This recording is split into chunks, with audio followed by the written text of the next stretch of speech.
I have to say she's been the typical coaching student. You propelled at the beginning excited, then you dragged your feet for a while, then you were lost frustrated enthusiasm. for a while, then you lost enthusiasm, and all of a sudden you started that emotional roller coaster. You've been having to overcome one incredible, unsurmountable challenge, and that is The fact that I'm 15 and I feel like I sound like a 15-year-old on the phone. How many deals do you have on a contract? I have 4 so far currently. All right, and what's the combined profit you think on those that you're gonna make? What is it, like 50K? Say that a little bit louder. 50K? $50,000 most likely and gonna that be is, in and that profit. is, and that. Hey there, everyone, and welcome to another episode of the Jack Bosch Show. I'm super excited, especially excited today because I actually have as my guest my entire family. First of all, Michelle Bosch, co-founder of the Land Profit Generator Program, co-founder of really all our companies. We've been together for 25 years, married for 22 years, started every company together. She's the CEO of our real estate investing company, and also, secondly, brand new land flipper, brand new real estate investor, a 15-year-old daughter, or by the time this is released, 16-year-old daughter, Sophia Bosch. Hey guys, how are you guys? We are happy to be here. Thank you for having us. All right. How about you, Sophia? Hi, Papa. How are you? I'm doing great. How do you feel being in an interview right now with your dad? I mean, I'm used to like Mama and I talking together, but like this is fun. I don't ever get to see you doing this. Really. Okay, wonderful. Well, there's a special reason why you guys are here today, and that is, first of all, I mean, we should do much more of these sessions, but you guys are planning something really amazing together.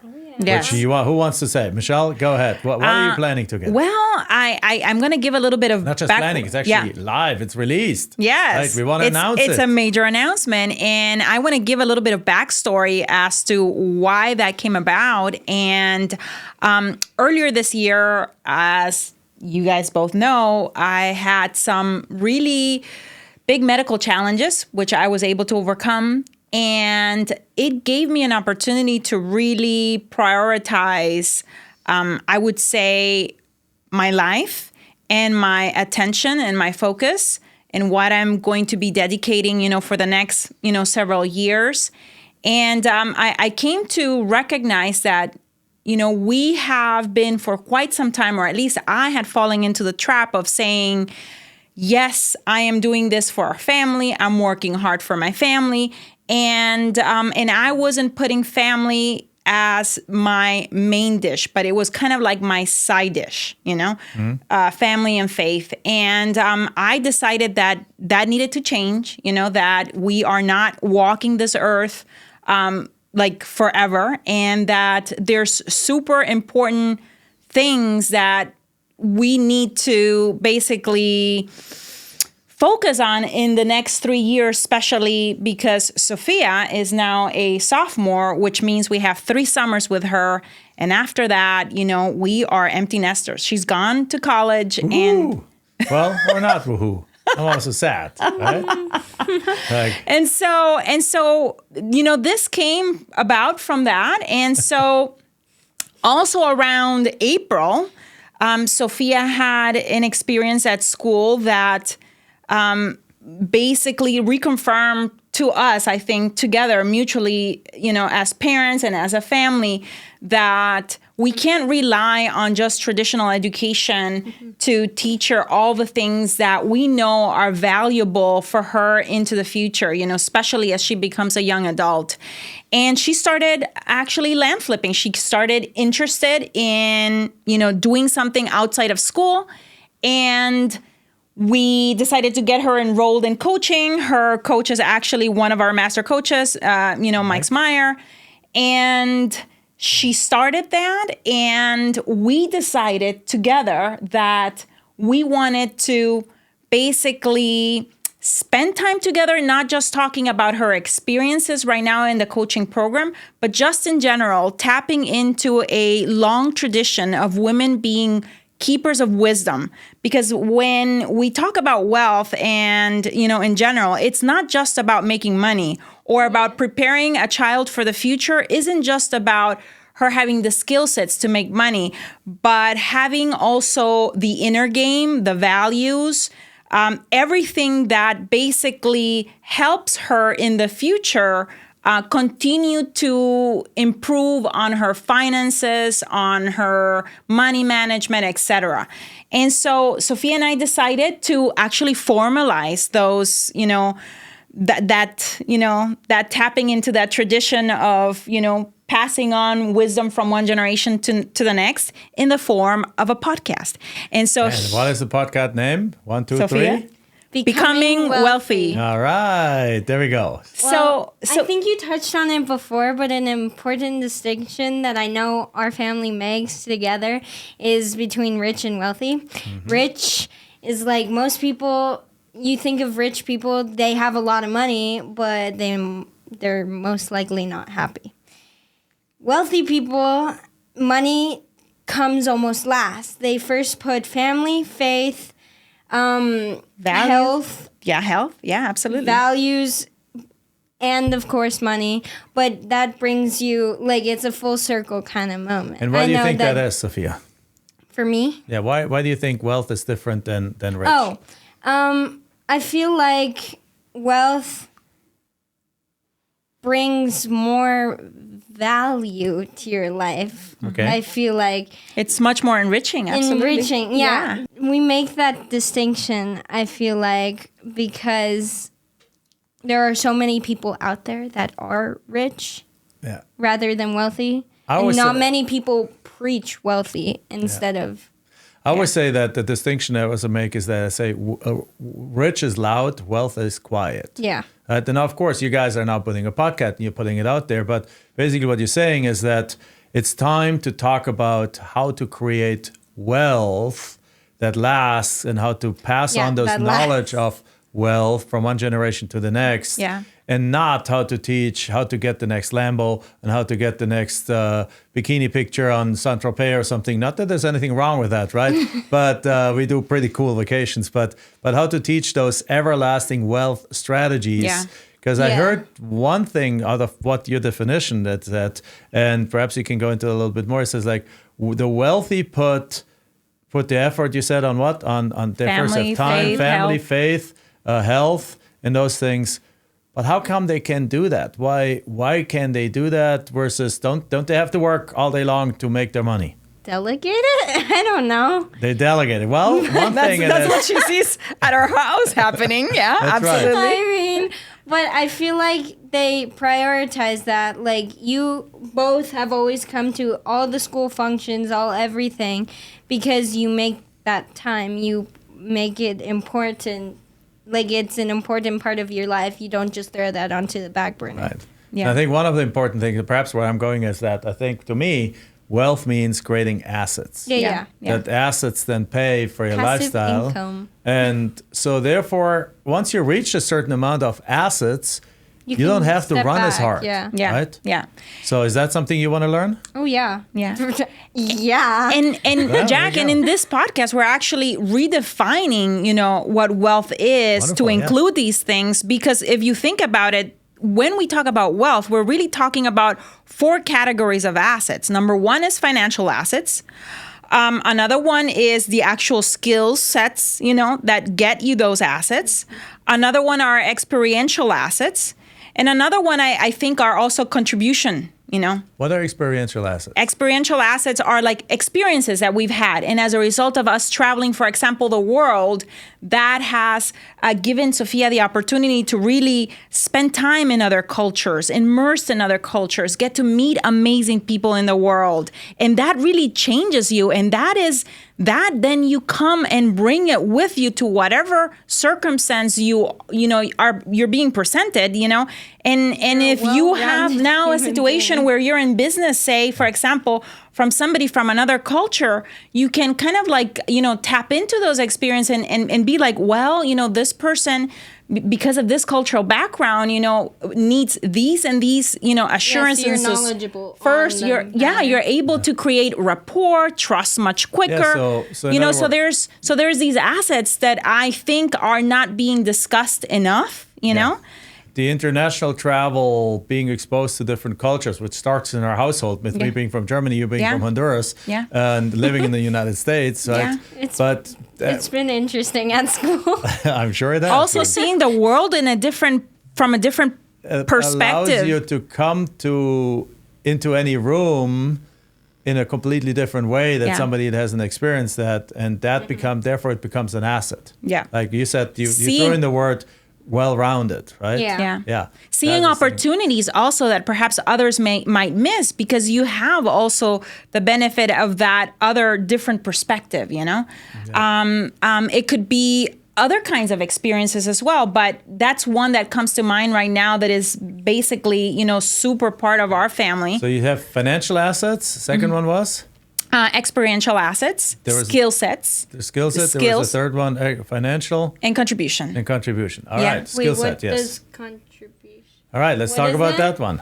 How is that an asset? So contribution for me means, for example, right now, you just became a land flipper. And basically, you right now are in the beginnings of creating win-win situations for people in the marketplace, And you're contributing and enriching right now 4 of your sellers, because you have 4 offers already accepted. Yeah. And you're taking basically the burden of property ownership from them, and you're going to start marketing those properties, and eventually you're going to be giving the gift of land ownership for other families. So you're starting this cycle of basically of contribution, you know, not just to the marketplace, but to the whole world, you know, in general.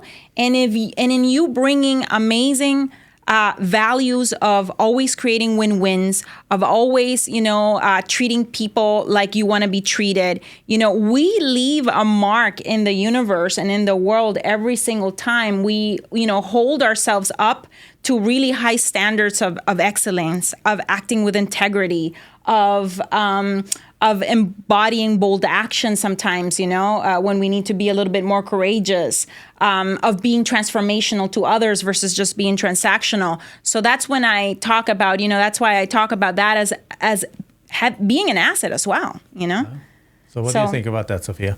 I now understand the contribution part of it. Yeah? Yeah, basically what I tell me if I'm right. What I heard you say was that I'm basically doing a service to others. Like, I'm doing the service to the market, I guess. Yeah. And which consists of the sellers. Yeah, the sellers, the buyers. The buyers.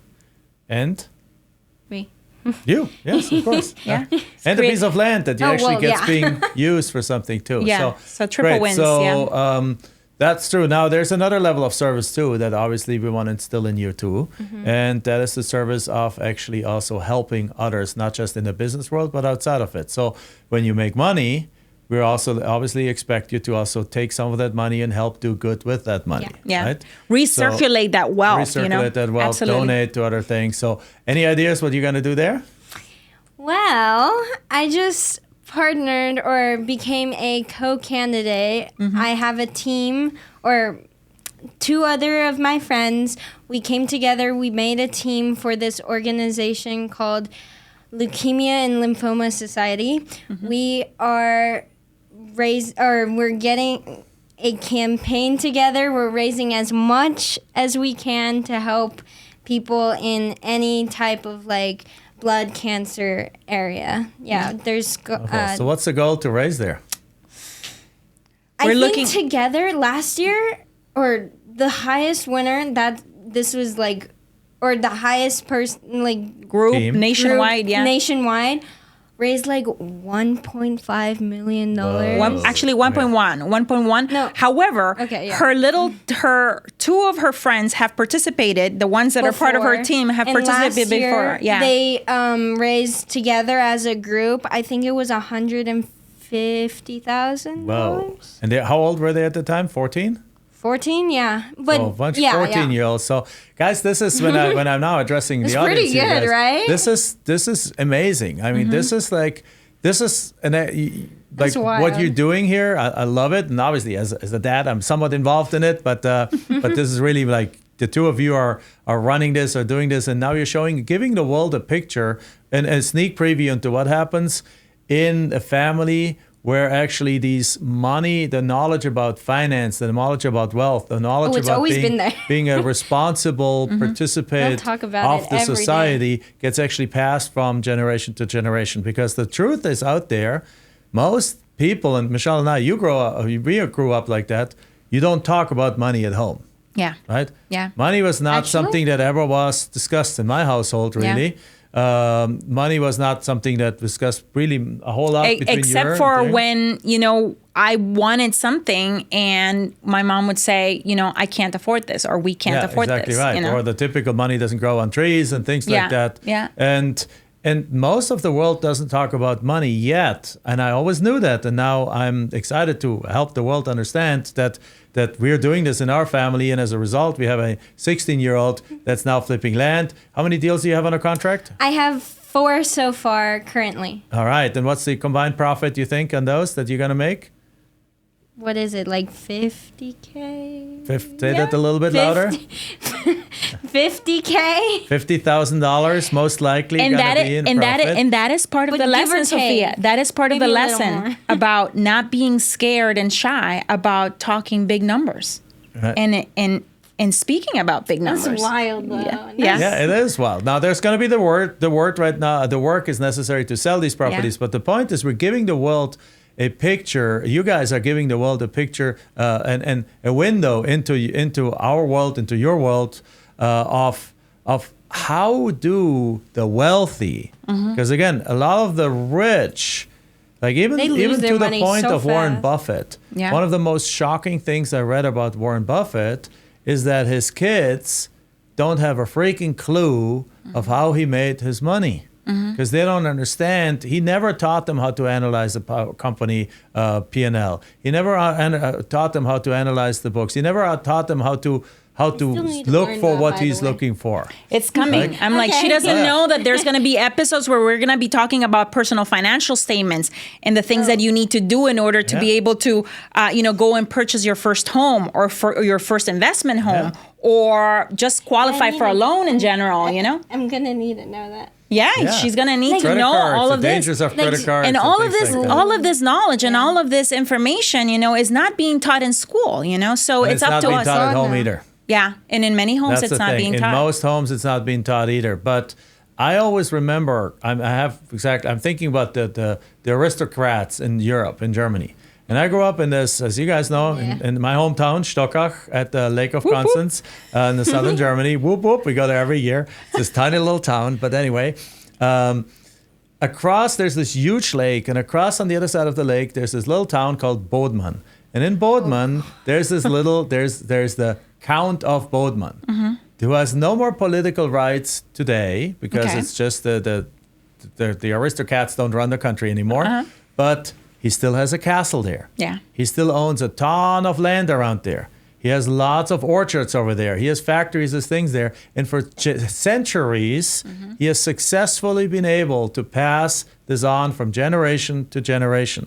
Yeah, if it's still there. Exactly. He successfully passed it on. He owns 70% of the real estate in that town or something like that. So he's like... He's been doing something right, He's because been what doing you something hear right. is that most likely the second, third, or fourth generation is going to, exactly. squander. Usually the second, third generation is squandering that. You're the second except- generation, Sophia, so don't squander it. This is There we why. go. Except for I'm those... planning on it. Except for those special kind of cases, these families that for centuries have maintained their wealth. And the question that I always ask is why? How come? What have they done different? And I think, and that's and the same question you ask, and so that's why I love that you guys are doing this, because you're basically showing the world how we're doing this, how we're passing the knowledge on, how you're passing the wisdom on, and particularly from as you said, from the mother to the daughter, which is particularly important, right? So I'm super excited And about I it. actually realized that this is a calling that is bigger than what I have the skills and training and perspective. Because in order to become wealthy, I mean, how many people do we know that are successful entrepreneurs and are really teaching these things to their kids. Nobody. And but there's some that are. There's some that are and are doing it successfully. And so I am bringing some of these amazing entrepreneurs, thought leaders, from many different industries to come and also impart their wisdom on Sophia. And because real estate is one way, that's the way that our family knows. But there's other ways as well. And I want Sophia to be basically exposed to that so that when she has to come, to a point in her life where she needs to make financial decisions, she's not looking up to a financial planner to give her permission whether she should do or invest in something or not. But she has the right skill sets and the right judgment to decide, okay, this is a deal, this is not a deal, this is something I want to invest. And it helps her and actually it helps bring an entire generation of new women and actually women my age that to this day, abdicate their power and feel a little bit scared about making financial decisions. We're going to demystify money. We're going to demystify and dispel, a lot of those myths so that money can become mainstream for them and can become something that they feel incredibly comfortable with, and that they can, if they need sometimes to seek advice, it's going to be from the point of view of seeking perspective versus seeking permission. And and that's what I want for Sophia and for all women. So guys, everyone, we're still not done here, but everyone go right now and pull up becomingwealthy.com. Becomingwealthy.com. Go to iTunes, pull out the podcast Becoming Wealthy. It's a continuation of the other podcast that you had before. Yeah, it's a rebrand. But it's a rebrand with Michelle and Sophia Bosch. I'm super excited for that. So, Sophia, let's ask you one more question. So, how do you think at this point in your life, do you compare in your knowledge about business, about wealth, about those things that we just talked about compared to your peers? Honestly, none of my friends are getting any of this knowledge from their parents. I feel like I talk about it at school sometimes with the teachers sometimes, and everyone's like, how does she know that? And they're like, why is she talking like that? I'm like, I feel already so far ahead, and I want to be multiple steps ahead. So once I get to a point where I need to make a decision, I can without being skeptical about or being scared or feeling like you lack confidence or the knowledge. Yeah. Because I love what Robert Kiyosaki said. It's like the business is not risky. It's just that people are risky. Yeah. Because if you don't understand the numbers, if you don't understand the principles, then you stupidly go into businesses and lose your shirt. Yeah. Right? Versus if you know, and if you have the numbers, you know how to analyze something, and you come across an opportunity, you can tell if it's a good opportunity or a bad opportunity. Exactly. That's what you're looking forward to doing? Yeah. Yeah. So let's talk about your lentils for a moment right now, because this is obviously part of that journey, right? Yeah. So you guys, Michelle, she's you basically recovered from your health challenge, which I'm super excited. Yeah. Yes. And then Sophia around that time says, I want to start making money. Yeah. So she actually we didn't push it on her, just to make sure you wanted that. Yeah. So we enrolled you in coaching, and I have to say she's been the typical coaching student. And the good and the bad and the ugly? The good, the bad, and the ugly. But you therefore get to see what your coaching students are going through. I know. So you dragged your feet. You actually you propelled at the beginning, excited, then you dragged your feet for a while, then you were lost frustrated enthusiasm. for a while, then you lost enthusiasm, and all of a sudden you started that emotional roller coaster. We have seen it in Sophia. Okay, I don't need that. But it's normal. The point is that's normal. Like I'm pointing it out here on the show to actually as part of, and that's what you'll see when you watch Becoming Wealthy, that it's a real show, that you guys see the actually how it happens. It's not every day is not rainbows and sunshine. Yeah. Right? There's bad days, there's good days. So but then just last week finally, or this week actually. Or 2 days. In 2 days I got 4 contracts signed, and I was only expecting 1. Give me an example of one of them. Which one do you want? You want to pick one. Which one is your favorite of them so far?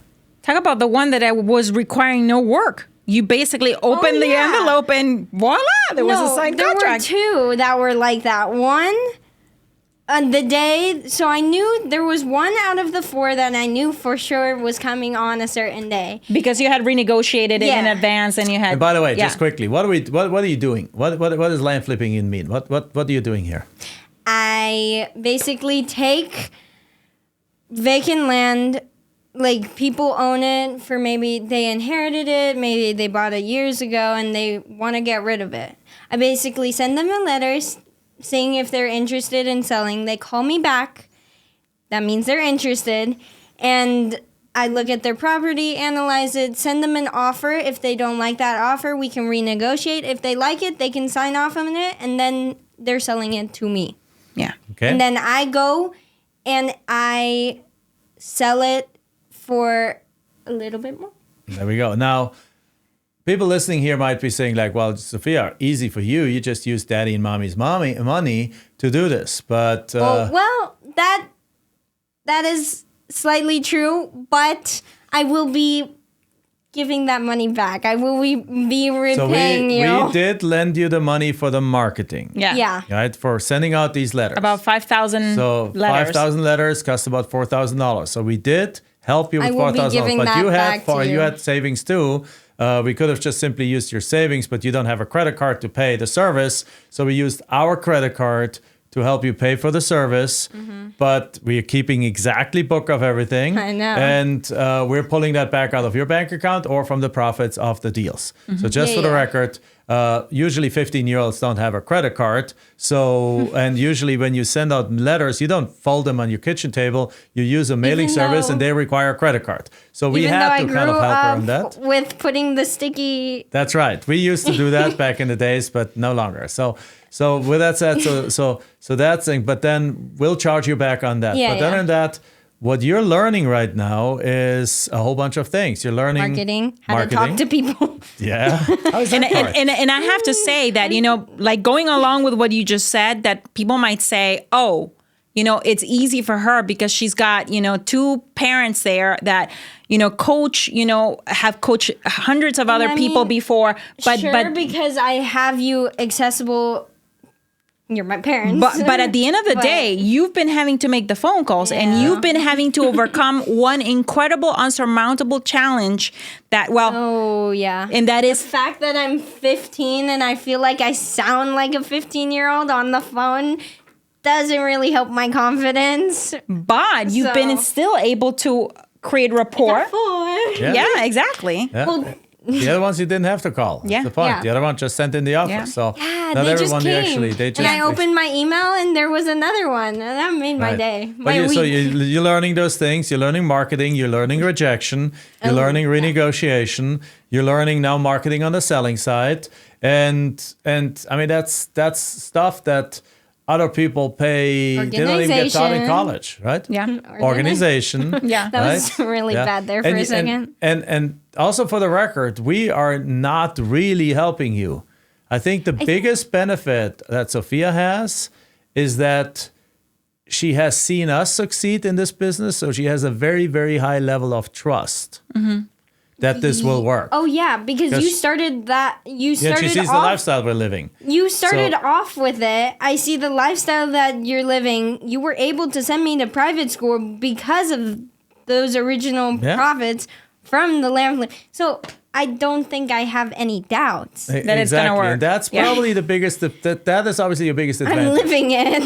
Yeah. And that somebody else that just is on, like, listening to this says, like, in their mind, they're like, well, does this really work? They're asking. Well, you don't ask that question, does that really work? Because you see it on a daily basis. Yeah. Other than that, you have a coach. That coach works with you. We did not practice. How many times did you have to Thanks. role play with Mike in order to you feel Oh my comfortable before you God. call the first seller up? You know how many? It was probably like 5 calls, and each call probably had like 10 to 15 times Role in playing. it, like role playing. Like, okay, start over. start Call me over. again. Call me again. Yeah. Oh my God, that was a So I want to mess. say that just The for phone record, because records? otherwise it's easy like, hey, our daughter is land flipping and so on. No, she's going through the motions. You're going through every single part Yeah. of the ups and downs and learning every skill you need to learn. We're not taking that away. Obviously, are you in an environment that's very uplifting? Yeah. It's an Yeah. environment that we know like, no, it's possible. And you basically, yes. But that's what our coaching program does too to our students that come from anywhere. Right. Because that's what we mastered of making sure that everyone is involved. You in plug into your cohort class now, right? I do. In the beginning, she wasn't, and we're like, Sophia, did you know that there's, group coaching access, to a master coach in group sessions every single week? And she's like, oh, really? Actually, multiple times a week if she wants. Yeah, to, but yeah. So again, typical student not paying attention, not doing everything, then plugging in, then calling, and then and now having success. So super excited about that, and I love that you guys in the podcast are going through that process, kind of documenting it, talking about the ups and downs of it, Yeah. and really providing a real life example Yeah. of the struggles of learning wealth, because Yeah. wealth now, Michelle, between you and us, becoming wealthy for us wasn't something that happened overnight, because No, neither you it's- grew up wealthy nor I grew up Yeah, wealthy. it's been an ongoing process, an evolution, a constant iteration of who we were and who we, our identity, the identity that we felt that was needed in order to step into that next level and that next level. So it's been a constant iteration for sure. Constant and that's rebirth, a constant and re-engineering, exactly. a constant And that's what redefining, becoming yeah. in general, if you think about that word, that's what that means. It's a constant ascension, up leveling, breaking through ceilings, whether it be skill set wise, mindset wise, entrepreneurial mindset, so important. In general, and using sometimes, mentors and coaches, reaching out to others, networking, collaborating in order to basically break through the next ceiling of complexity and being able to up level and then normalize the new level. It's been a constant, it's been an ongoing process for sure for many years now, It doesn't happen. It never Yeah. ends either. Yeah, Like, it never ends. ends. Like Yeah. right now, we're dealing with completely different struggles and challenges Yeah. than what we dealt with there. They're usually these struggles and challenges have a few more zeros behind them. Yeah. Right? Yeah. So when before we dealt with a $5,000 challenge, now it might be a $5 million challenge Yeah. right now. And who knows, in the future, it might be a $500 million challenge at some point of time. And it's the same challenges, but requires you to grow as a human being, and requires you to become more. To become That's why I more. love that name, Becoming Wealthy. Great. So guys, tell our audience how does somebody, again, give us one more time, how do people get a hold of you? So go right now and you can go either on iTunes and look for Becoming Wealthy, or you can just go simply, on your web browser to becomingwealthy.com. And that, if you click on that link, it's going to bring you straight to iTunes. It's also on Spotify and, many other platforms as well. But we look forward to having you, spending time with you guys, and really, coming on this journey that Sophia's going, with me together of, interviewing amazing people, getting to know how they became wealthy. Sophia getting lessons from me, on financial literacy, on investing in real estate industry, stock From you and investing. your guests, Yeah, yeah. and our guests, absolutely. And together, my hope is that we can really pave the way for a new generation of financially savvy and independent women, doing amazing things, trailblazing, and really designing their life like they want to live it, and just living courageously every single day. Right, Sophia? Yes. Sophia, last words from you? Thank you. Thank you for having us, Papa. Fun. All right, guys. With that said, guys, Becoming Wealthy. Go there right now, becomingwealthy.com. Look for it on iTunes, look for it on Spotify, and most importantly, also leave reviews. Yes. Subscribe, leave reviews. We want to make this a movement. I think we 5-star all agree. reviews. I think Yeah, everyone... 5-star reviews, yes. I think everyone agrees here that the world is not being taught financial literacy enough. Becoming Wealthy fills a gap in the marketplace, fills a gap in this world where I'm not part of it. They are literally showing. I wish I would be more part of it. Perhaps I can be a guest on the show. We're going to invite you. But I'm part of it in our family. Yeah, but You can sit on the on the pink show, they're literally showing you and highlighting is how you can transfer that knowledge, first of all, into yourself, but then also to the next generation. Absolutely love it, guys. With that said, thank you very much. See you in the next episode.